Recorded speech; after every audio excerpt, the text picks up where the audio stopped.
Good afternoon to all.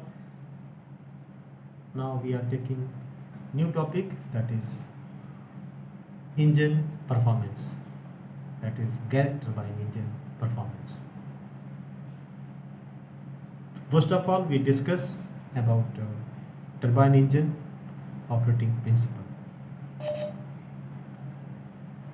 So the principle used by a gas turbine engine, as it provides force to move an aeroplane, is based on Newton's law of momentum.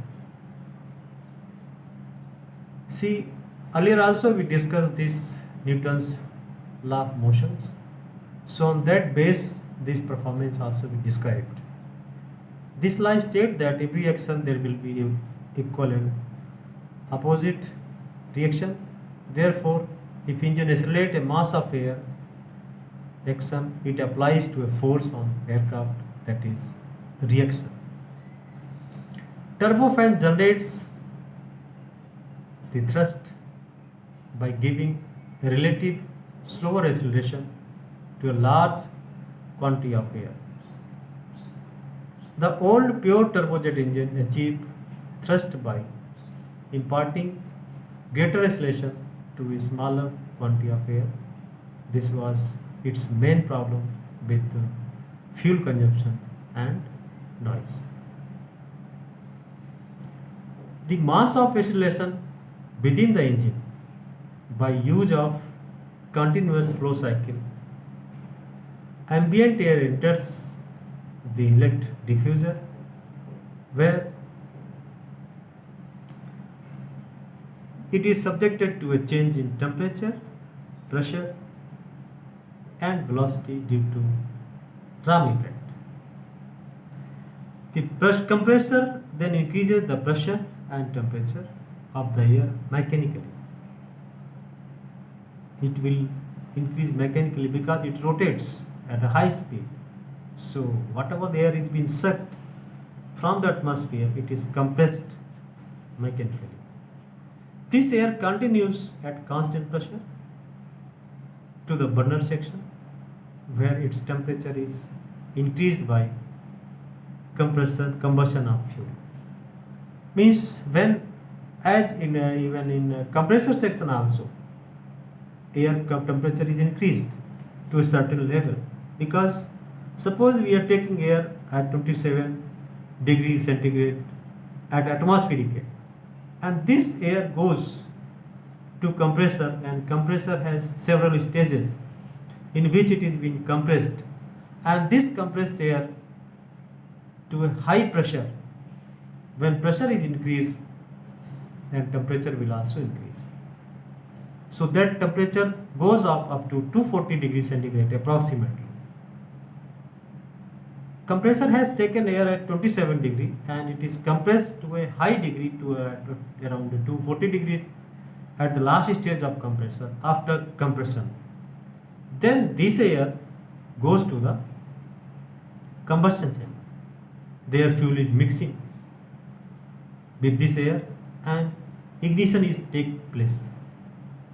Then burning of air fuel mixture is taken place, and hot gases by expanding through a turbine which drives the compressor, and by expanding through a exhaust nozzle designed to discharge the exhaust gas at a high velocity to produce thrust.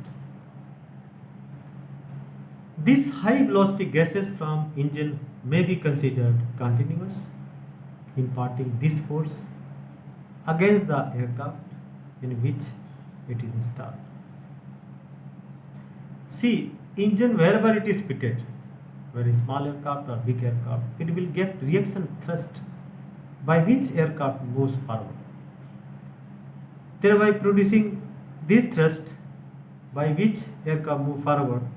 The thrust can be derived from the Newton's second law, which states that force is proportional to the product of mass and acceleration.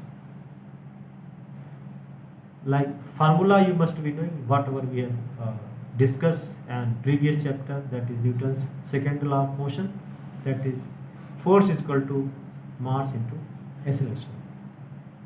Suppose force in pound or newtons. So mass is maybe kg per second. Acceleration is also meter per second. So this formula, mass is similar to weight, but it is actually a different quantity. Mass refers to quantity of matter, while weight refers to pull of gravity.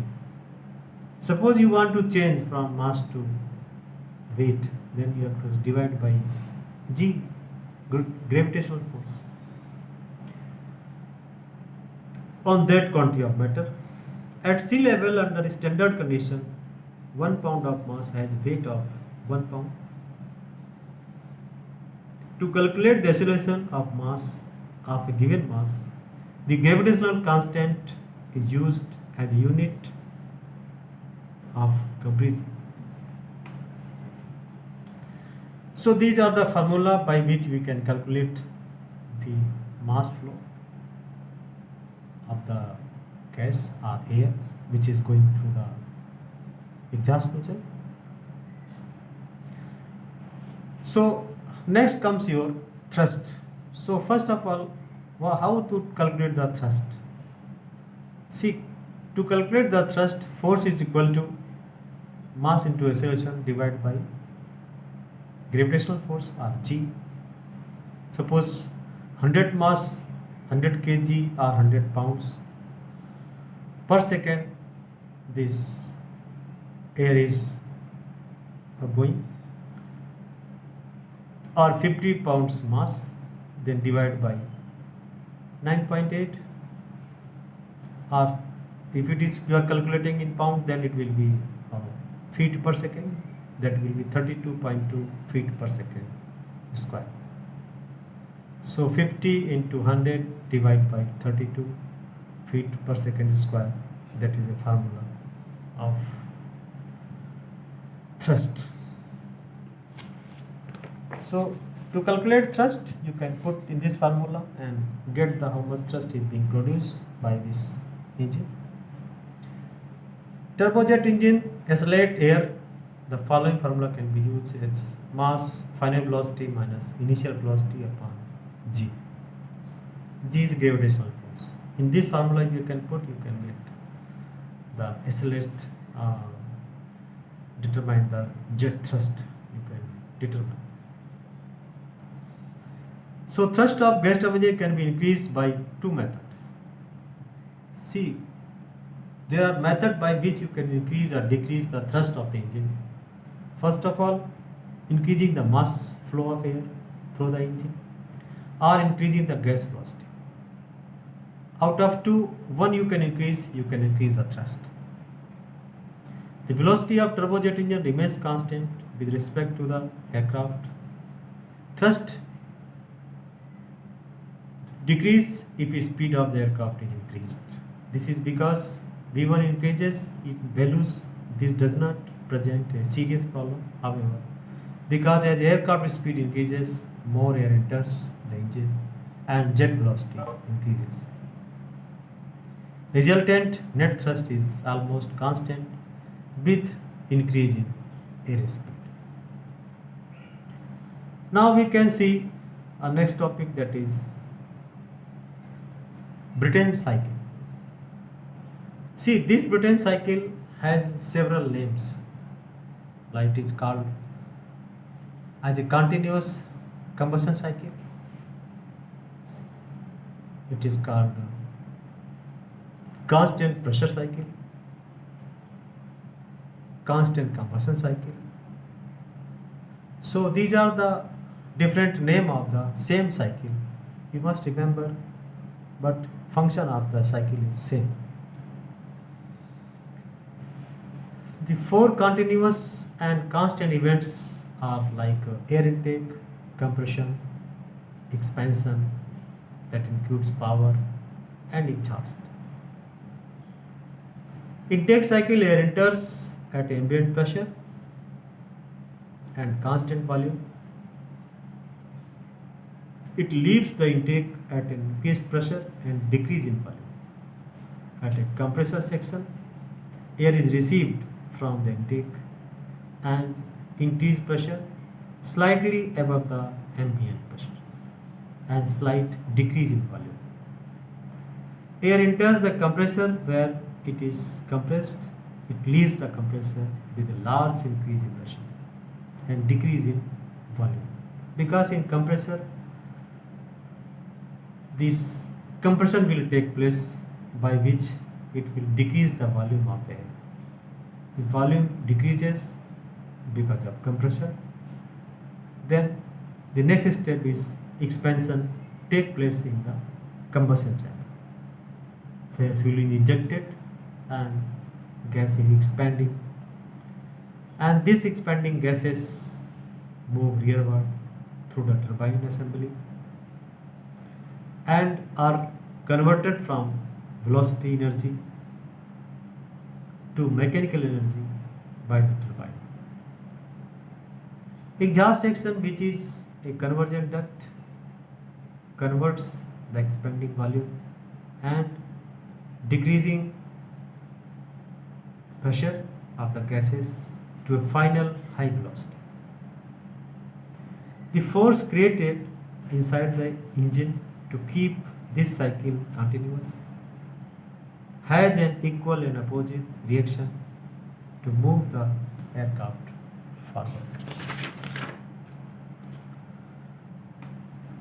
See, as we have studied about Bernoulli's principle, whenever a stream of any fluid has in its velocity increase at a given point, the pressure of stream at that point is less than the rest of the stream is applied to a gas turbine engine through a design of convergent and divergent air duct.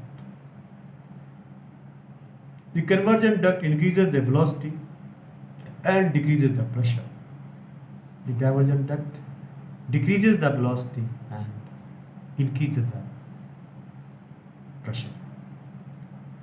If same thing is happening in supersonic flow, then that properties of the gas will change.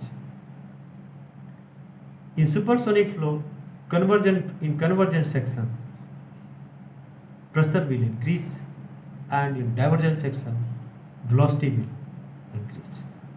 So this will happen in supersonic airflow. But in normal flow, whatever we discuss, like decrease in velocity and decrease in pressure in convergent duct, and